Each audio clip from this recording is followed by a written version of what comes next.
ये आकाशवाणी रायपुर है। छत्तीसगढ़ी समाचार बुलेटिन के संग स्मिता शर्मा के जय जोहार। राष्ट्रपिता महात्मा गांधी के 150वां जयंती के मौका में छत्तीसगढ़ विधानसभा के विशेष सत्र काली ले शुरू होही। 2 दिन तक चलैया ये सत्र के रूपरेखा बना देगे हवय। सत्र के पहले दिन राज्यपाल अनुसुईया उइके घलो काली सदन में मौजूद रही। राज्यपाल के संगरा विधानसभा अध्यक्ष डॉक्टर चरणदास महंत, मुख्यमंत्री भूपेश बघेल और नेता प्रतिपक्ष धरमलाल कौशिक संगरा दूसर मंत्री मन ह राष्ट्रपिता महात्मा गांधी और पूर्व प्रधानमंत्री लाल बहादुर शास्त्री ला श्रद्धांजलि देही। ए मौका में राज्यपाल ह महात्मा गांधी के चित्रमन के प्रदर्शनी के शुरुआत घलो करही। एकर बाद बिहनिया 11 बजे ले मंझनिया 1:30 बजे तक सदन के कार्यवाही में राष्ट्रपिता के व्यक्तित्व और कृतित्व ऊपर चर्चा होही। सदन की कार्यवाही संझा 5 बजे तक चलही। परमदिन 3 अक्टूबर के विशेष सत्र के आखिरी दिन बिहनिया 11 बजे ले मंझनिया 1:30 बजे तक सदन की कार्यवाही चलही। एकर बाद सदन में खादी ग्रामोद्योग आयोग और सदस्य कार्यकारिणी समिति के पूर्व अध्यक्ष लक्ष्मीदास और दिल्ली विश्वविद्यालय के प्राध्यापक डॉक्टर अपूर्वानंद के व्याख्यान होही। संझा पंडवानी गायिका पद्मभूषण डॉक्टर तीजनबाई की प्रस्तुति होही। उहें गांधी जयंती के मौका में काली राज्य सरकार ह 5 ठन नवा योजना के शुरुआत करही। एमा मुख्यमंत्री सुपोषण अभियान, मुख्यमंत्री हाट बाजार क्लिनिक योजना, मुख्यमंत्री शहरी स्लम स्वास्थ्य योजना, यूनिवर्सल पीडीएस स्कीम और मुख्यमंत्री वार्ड कार्यालय योजना शामिल है। मुख्यमंत्री सुपोषण अभियान में कुपोषित लइका और खून की कमी वाले माई लोगिन मन ला गरम और पौष्टिक भोजन हर दिन दे जाही।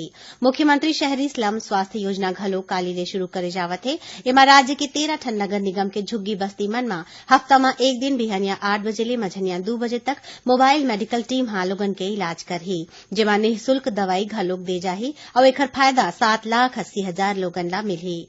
काली ले राज्य में मुख्यमंत्री वार्ड कार्यालय योजना के घलो शुरुआत होही। पहली चरण में ये योजना में प्रदेश के 13 ठन नगर निगम क्षेत्र मन में शुरू होही। ये कार्यालय मन के माध्यम ले स्वच्छता, पर्यावरण, स्ट्रीट लाइट, सड़क रखरखाव, नाली मन के सफाई और जल आपूर्ति ले जुड़े शिकायत के देय सीमा में निपटारा करे जाही।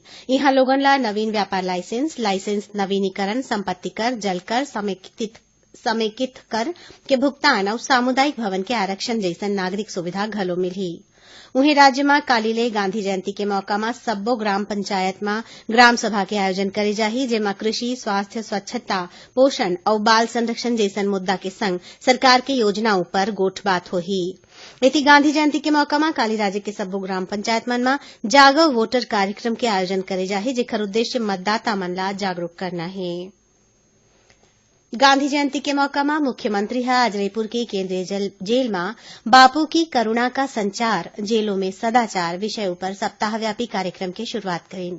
ओमन अइसन बंदी जौन मन आने धारा में प्रावधानित सजा ले ज्यादा बेरा काट ले हवय, उनकर रिहाई की प्रक्रिया शुरू करे के निर्देश दीन। ये मौका में गांधी जी पर आधारित 4 ठन पुस्तक के विमोचन घलो करेगी।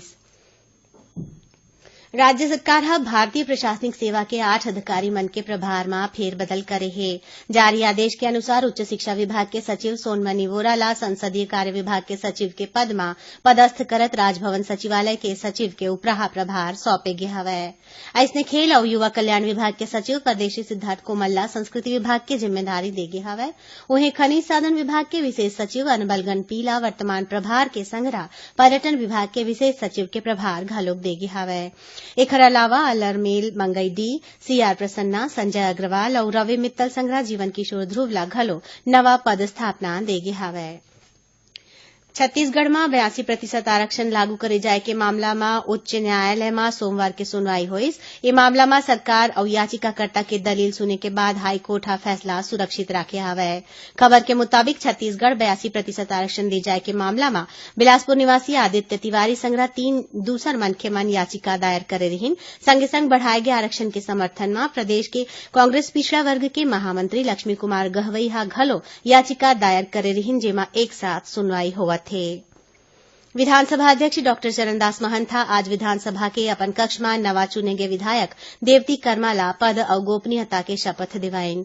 ये मौका में मुख्यमंत्री भूपेश बघेल श्रीमती कर्मा ला शुभकामना दीन और ये मौका में संसदीय कार्य मंत्री रविन्द्र चौबे, गृह मंत्री ताम्रध्वज साहू, वन मंत्री मोहम्मद अकबर, विधायक मोहन मरकाम, राज्यसभा सांसद छाया वर्मा और नेता प्रतिपक्ष धरमलाल कौशिक मौजूद रहिन।